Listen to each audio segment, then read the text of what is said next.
In the complex power game of global economies, developed countries are losing more and more ground to emerging markets.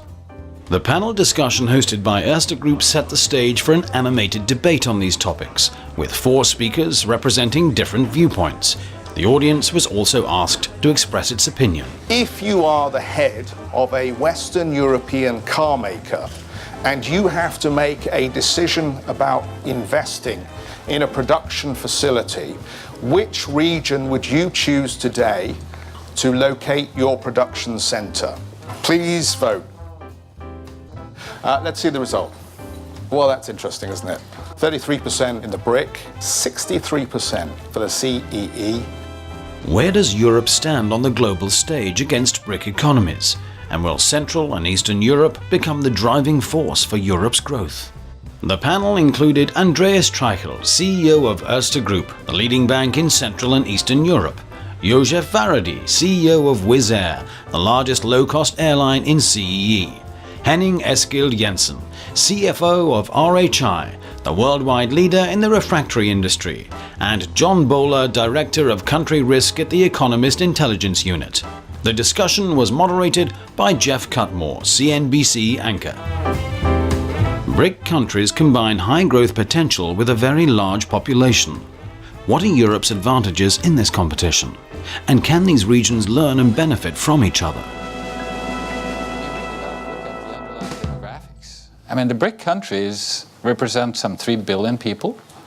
And if you look at, the planned wealth increase of these countries, I can't come up with any combination of countries which is going to come up with a greater growth in terms of disposable income per capita. The big advantage of Europe over many of the economies we have been discussing, like the BRIC economies, is its legal and regulatory system. The moment you step outside the borders of the European Union, you start seeing a very different legal system, very different regulatory system, impacting big time on your commercial decision-making processes. I would sort of fully accept the proposition that the days of China being an ultra-low-cost manufacturing base are probably behind us, and you're already seeing some migration to cheaper destinations in Asia, such as Vietnam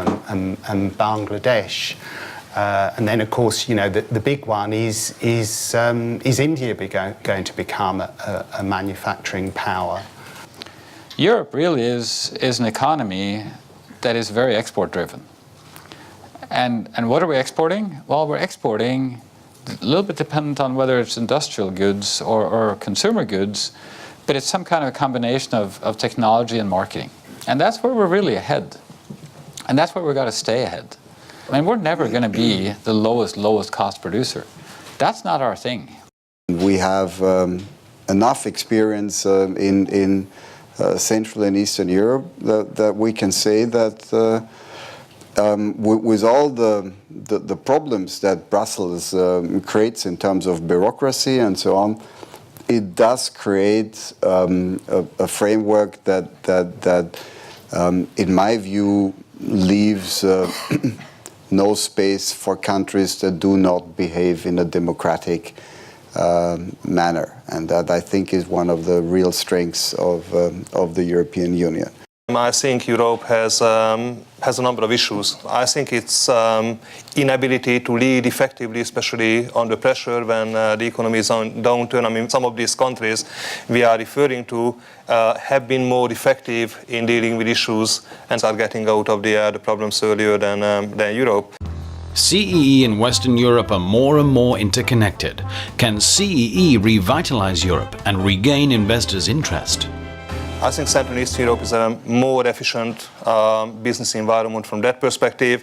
Pretty skilled labor, lower labor cost, brand new systems in a way with much less legacy versus Western Europe. Central and Eastern Europe can effectively pioneer some of the developments what the whole Europe needs in terms of rejuvenating some of the business processes. There's one huge difference between Western Europe, Northern and Southern, and Eastern Europe, Northern and Southern, which is that in Western Europe, all states, almost all states, live off future generations.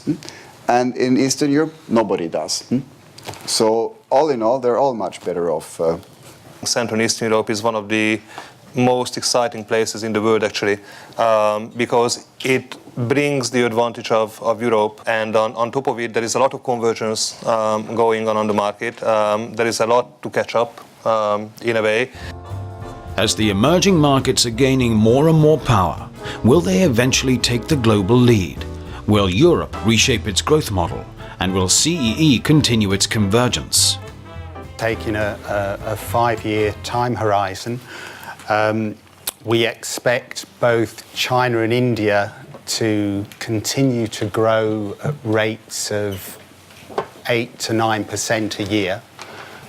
Brazil, we expect to grow at somewhere between 4.5% and 5%. Interestingly, it looks as though India could actually overtake China in terms of growth rates either this year or next year, which is an interesting development. And actually, compared with other emerging market regions, we don't think Central and Eastern Europe is actually going to lag much, taking a 5-year view, compared with the performance, say, of Latin America. So we have CE at just over 4%. So we're not seeing too much of a divergence there. There are two ways Europe can go.